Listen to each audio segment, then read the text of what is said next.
DAV police public school police line Panipat की हिंदी कक्षा में आप सभी का हार्दिक अभिनंदन। आज हम कक्षा 10वीं के अंतर्गत कृतिका भाग 2 के पाठ 3 साना साना हाथ जोड़ी का अध्ययन करेंगे, जिसकी लेखिका हैं मधु कांकरिया जी। तो सर्वप्रथम हम मधु कांकरिया जी की बात करते हैं कि इनका जन्म सन 1957 ईस्वी में कोलकाता में हुआ। उन्होंने कोलकाता विश्वविद्यालय से अर्थशास्त्र में एमए किया और साथ ही कंप्यूटर एप्लीकेशन में डिप्लोमा भी किया। उनकी प्रमुख रचनाएं हैं पत्ताखोर, जो कि उपन्यास है, सलाम आखिरी, खुले गगन के लाल सितारे, बीतते हुए, अंत में ईशु कहानी संग्रह हैं। उन्होंने कई सुंदर यात्रा वृत्तांत भी लिखे। मधु कांकरिया जी की रचनाओं में विचार और संवेदना की नवीनता मिलती है। समाज में व्याप्त अनेक ज्वलंत समस्याएं जैसे अपसंस्कृति, महानगर की घुटन और असुरक्षा के बीच युवाओं में बढ़ती नशे की आदत, लाल बत्ती इलाकों की पीड़ा आदि उनकी रचनाओं के विषय रहे हैं। आज का हमारा प्रस्तुत पाठ भी साना साना हाथ जोड़ी उनका एक यात्रा वृत्तांत है, जिसमें वह अपनी सहेलियों के साथ सिक्किम की यात्रा के लिए गई हैं और उन्होंने जिसमें सिक्किम की सुंदरता का बहुत ही सुंदर वर्णन किया है।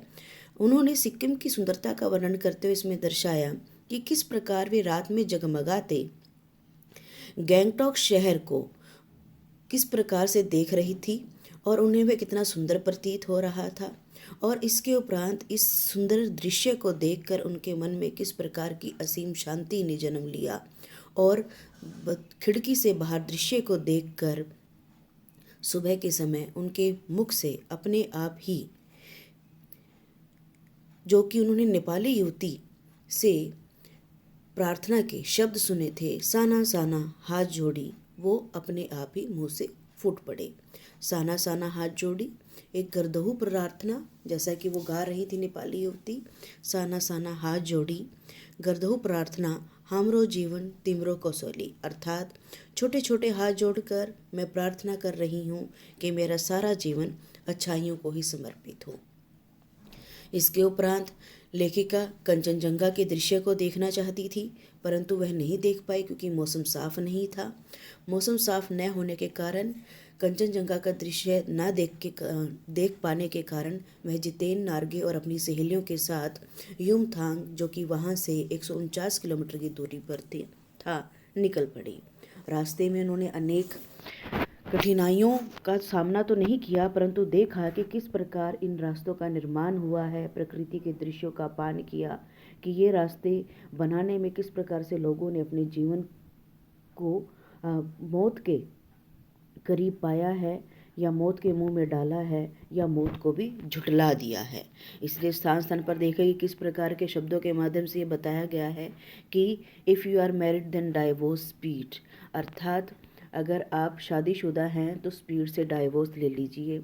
कभी किसी स्थान पर लिखा कि बच्चे आपका घर पर इंतज़ार कर रहे हैं, या भिन्न भिन्न पंक्तियों के माध्यम से जीवन के प्रति सचेत करते हुए उन्होंने इस ऊंचाइयों के मार्ग को आगे पार करने के लिए, बढ़ने के लिए संदेश दिया और साथ ही साथ प्रकृति के दृश्यों का पान भी किया। जैसे ही वे हरी भरी वहाँ हरियाली को देखती तो उनका मन अत्यंत प्रसन्न हो उठता। जब वह पहाड़ों के प्रति अपने इस दृश्य को देखकर बहुत ही मंत्रमुग्ध हो रही थी, तो जितेन नार्गे ने कभी फिल्मी गानों के माध्यम से, कभी किसी माध्यम से सबका मनोरंजन भी किया। और उसके साथ साथ सेवन सिस्टर्स फॉल्स पर जब वो पहुंची तो उसकी उस प्राकृतिक अद्भुत छटा को देखकर वह अपने पाँव वहाँ भिगोकर बैठ गई और इतनी आत्मचिंतन में लीन हो गई कि वह उस दृश्य को वहाँ से अपने मन से निकाल ही ना पाई और वहीं पर लीन हो गई। तो जितेन नार्गे, जो कि उनके गाइड थे, उन्होंने कहा कि आप यहाँ से चलिए, आपको और भी आगे बहुत से दृश्य देखने को मिलेंगे। परंतु जब वो वहाँ से पहुंचकर लायुंग स्थान पर पहुँचे तो क्योंकि एक युमथांग में एक दिन में पहुंचना संभव नहीं था, तो उन्हें शाम के समय, रात के समय पड़ाव जो है अपना लायुंग क्षेत्र पर डालना पड़ा।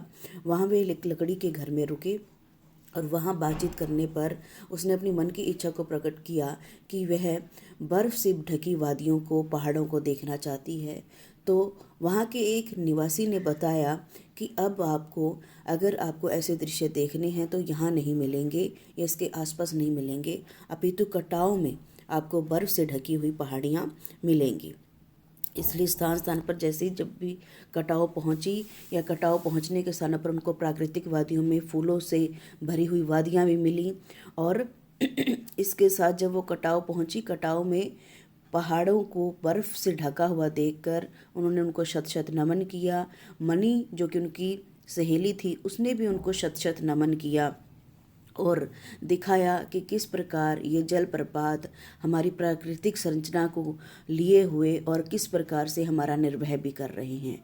और उस भगवान को नमन किया कि किस प्रकार हमारा ये भगवान प्रकृति संचय करते हुए प्रकृति किस प्रकार से हमारा संरक्षण करती है, हमारा पालन पोषण करती है, कि पहले यही जलप्रपात जल को बर्फ़ के रूप में बनाकर और उसके उपरांत पिघलाकर हमारे तक हमारे जीवन निर्वाह में किस प्रकार सहयोग देते हैं।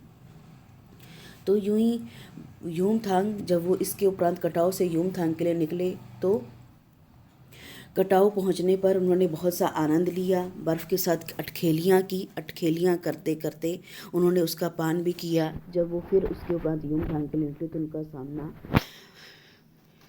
फौजियों से भी हुआ। तो जब उन्होंने देखा कि उनका जीवन यापन कितना मुश्किल है, कितना भयंकर है, कि किस प्रकार -डिग्री के तापमान में वो हमारी सीमा की सुरक्षा करते हैं और हमारा मान सम्मान करते हुए और उसके साथ साथ हमारी सुरक्षा करते हुए, ताकि हम चैन की नींद सो सकें। और इस प्रकार उन्होंने उसके प्रति भी अपनी भावना को प्रकट करते हुए बताया कि जब सब कुछ जम जाता है एक पेट्रोल को छोड़कर, उस जमी हुई ठंड में जब हाथ पैर सबके काम करना बंद कर देते हैं, परंतु फिर भी उस -डिग्री के तापमान में ये हमारी सीमाओं की सुरक्षा करते हैं। तो धीरे धीरे उनसे भी मुलाकात हुई, तो जिसके माध्यम से ये भी बताना चाहती हैं कि हमें इनका भी मान सम्मान करना चाहिए। इसके साथ साथ कविता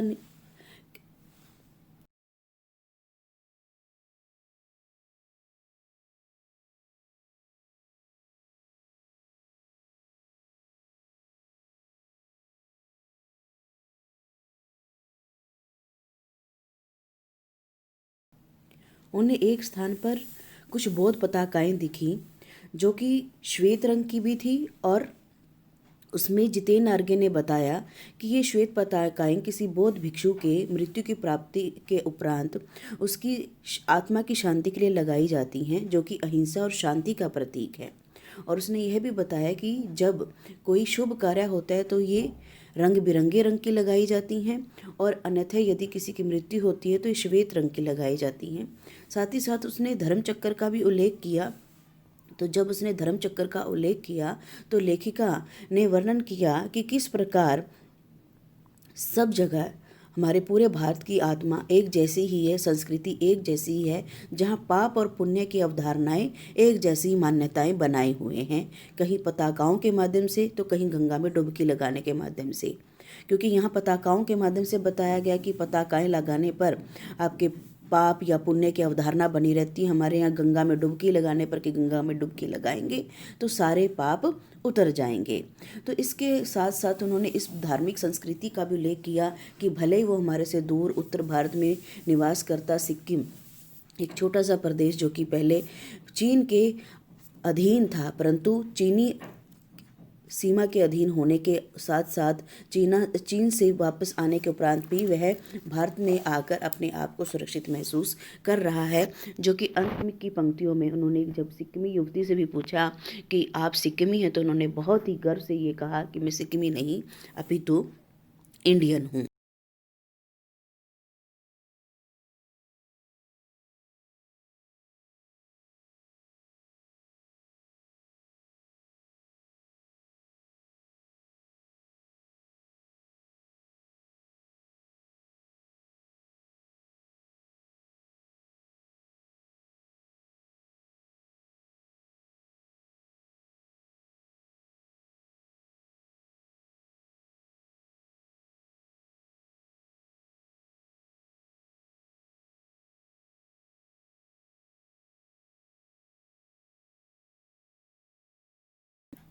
आशा करती हूँ आपको प्रस्तुत पाठ समझ में आ गया होगा, जिसमें मधु कांकरिया जी ने अपनी सिक्किम की यात्रा का वर्णन किया है और दर्शाया है कि किस प्रकार से प्राकृतिक सौंदर्य का पान करते समय हमारी आत्मा उसमें विलीन हो जाती है और हम आसपास की संसारिक मोह माया को भी छोड़कर, क्योंकि उन्होंने ये भी दर्शाया किस प्रकार महात्माओं मुनियों ने यहाँ आकर अपने आप को उस सांसारिक मोह माया से दूर किया होगा।